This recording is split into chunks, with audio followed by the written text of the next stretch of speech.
6 और 7 मई की दरमियानी शब पाकिस्तानी शाहीनों की जानिब से भारत को धूल चटाने के बाद दुनिया भर के ममालिक के दिफाई अताशियों ने पाकिस्तान से रब्ता कर लिया है और JF-17 थंडर में दिलचस्पी का इजहार भी किया है। आमिर भाई से जानते हैं कि वो कौन कौन से ममालिक हैं और उनके साथ क्या कोई मुआहिदे भी होने वाले हैं।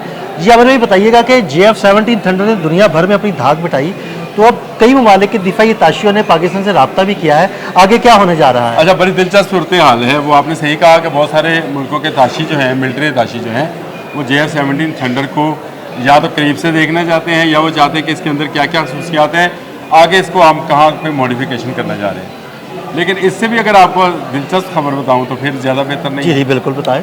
दुनिया में नई स्टडी जो है उसके मुताबिक ये है कि अगर आपके पास बहुत अच्छी मशीन भी है, ऑपरेटर आपका जो है वो नकारा है, तो मशीन आपके लिए बेकार है।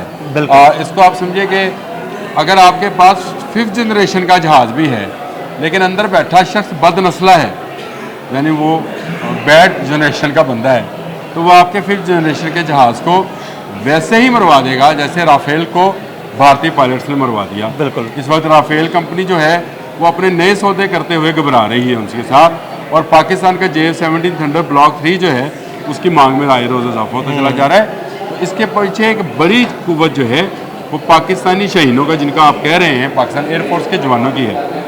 अच्छा, ये तो एक तरफ रहा कि मिल्की ताशी जो हैं वो JF-17 खरीदना चाहते हैं। अगली खबर ये है कि बहुत सारे ममालिक ने पाकिस्तान एयरफोर्स से रब्ता किया है कि हम अपने पायलट्स को आपसे ट्रेनिंग दिलाना चाहते हैं। वाह वाह, ये बड़ी दिलचस्प चीज़ है। इसको ज़रा, पाकिस्तान पहले ही बहुत सारी एयरफोर्स के लोगों को ट्रेनिंग देता है। पाकिस्तान के अंदर जो पायलट्स की ट्रेनिंग है वो भी लेने वाले मौजूद हैं, जो यहाँ से इंस्ट्रक्टर लेके जाते हैं वो भी मौजूद हैं। पाकिस्तान का एक और जहाज़ जो है उसकी फ़रोख्त में इजाफा होने लगा है और उसकी आर्डर्स बुक होना शुरू हो गए हैं। उस पर अगर आप व्लॉग करना चाहेंगे अल्लाह कर लेंगे, लेकिन वो तरबीती त्यारा है, मशाक उसका नाम है। और इस मशाक नामी जहाज़ को हम आज़रबाईजान को भी दे रहे हैं और बांग्लादेश को भी देना चाह रहे हैं। कि बांग्लादेश के इस वक्त जो ममालिक हैं, मुत्तहिदा अरब अमारात के तमाम ममालिक के पायलट्स जो हैं, वहाँ के तमाम इंस्ट्रक्टर जो हैं, अलियान में उनकी है एयरबेस, वहाँ पर पाकिस्तानी इंस्ट्रक्टर उनके पायलट्स को तरबियत दे रहे हैं। इंडोनेशिया के पायलट्स पाकिस्तान आके तरबियत ले रहे हैं। आज़रबाईजान के पायलट्स पाकिस्तान आकर तरबियत हासिल कर रहे हैं।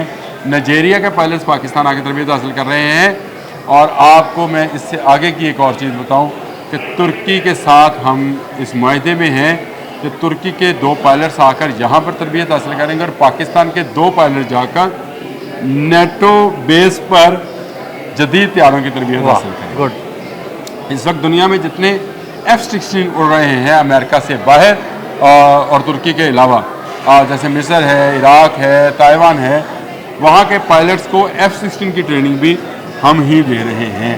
तो आप इससे अंदाज़ा कीजिए कि पाकिस्तान के पायलट्स जो हैं वो किस नौइयत के हैं। ये बिल्कुल ऐसे ही है कि आपके पास डर्बी का बहुत अच्छा घोड़ा हो, लेकिन आपके पास जो जॉकी इसके ऊपर बैठा होता है वही अगर ठीक ना हो तो आप रेस नहीं जीत सकते हैं। पाकिस्तान ने ये साबित किया कि अगर आपकी मशीनरी में कुछ कमी बेशी है भी, लेकिन आपका पायलट अगर उसके अंदर जानदार बैठा है तो वो किसी भी मशीन को फेल कर सकता है, नाकाम कर सकता है, नकारा कर सकता है, गिरा सकता है। राफेल आपके सामने बहुत बड़ी मिसाल है। अमेरिकन जो है थिंक टैंक इस वक्त सर जोड़े बैठा है। रॉयटर्स की स्टोरी बता रहा हूँ आपको।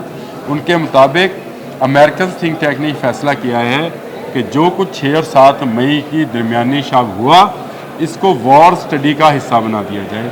इसके लिए वो बाकायदा प्लानिंग कर रहे हैं कि इसका कोर्स किस तरह से तरतीब दिया जाएगा कि कैसे JF-17 थंडर और J-10C ने राफेल जैसे और Su-30 जैसे जहाज़ को गिरा लिया जो जनरेशन में उनसे आगे थे। लेकिन वो तो स्टडी करते रहेंगे। मैं उनको बता देता हूँ कि आप ये स्टडी करें कि भारतीय गधों को इन जहाज़ों पर सवार कराया गया जो शहीनों के ब्रेन तक नहीं पहुँच सके। आज भी आप चाहे जितनी मर्जी जदीद मशीनरी AI से रिलेटेड ले आएँ, इंटीग्रेटेड ले आएँ आप अपने बहुत सारे रडार्स के साथ, जब तक उस मशीन को चलाने वाला इंसान जो है वो पूरी तरह से ट्रेन नहीं होगा, पूरी तरह से जहनी तौर पर मजबूत नहीं होगा और हर किस्म के हालात के लिए جس میں تمام مسلمان ہر وقت رہتے ہیں. ہم ہر وقت چاہے ہم عام انسان ہیں, جرنلسٹ ہیں, باقی لوگ ہیں, ایک فریم میں ہوتے ہیں کہ اگر ہم پر حملہ ہوا تو ہمارے لیے وہ جہاد ہے. یہی ہے نا. بالکل ایسے. تو جب آپ جہاد کے جذبے سے ہوئیں گے تو اس کا مقابلہ دنیا کی کوئی مشین نہیں کر پاتی ہے. لیکن میں بڑا خوش ہوں کہ پاکستان کی اسٹریٹجی, پاکستان کے پائلٹس, پاکستان کے جہاز اس وقت وار اسٹڈی کا حصہ بنائے جا رہے ہیں کہ کیسے ایک اتنی بڑی طاقت کو ایک چھوٹی طاقت نے کم لاگت کی مشینری کے ساتھ عبرتناک شکست دی. یہ بہت بڑا سبق ہے بھارت کے لیے بھی اور تمام بڑی طاقتوں کے لیے بھی کہ جنگوں میں طاقت بڑی چھوٹی ہوتی ہے لیکن جیتتا وہ ہے جس کا جذبہ بڑا ہو. آج بھی 313 اور 1000 والا ریشو جو ہے موجود ہے. 313 جیتیں گے اگر جذبے کے ساتھ. بالکل بالکل, بہت شکریہ عامر بھائی. جی بالکل, عامر بھائی نے بڑی تفصیل کے ساتھ آپ کو بتا دیا کہ دنیا کے کئی ممالک جو پاکستان سے رابطہ کر رہے ہیں اور خاص طور پہ وہ ممالک اپنے پائلٹس کی ٹریننگ کے لیے پاکستان فضائیہ سے رابطہ کر رہے ہیں. عامر بھائی اور عدیل احمد کو اجازت دیجیے گا. اللہ حافظ.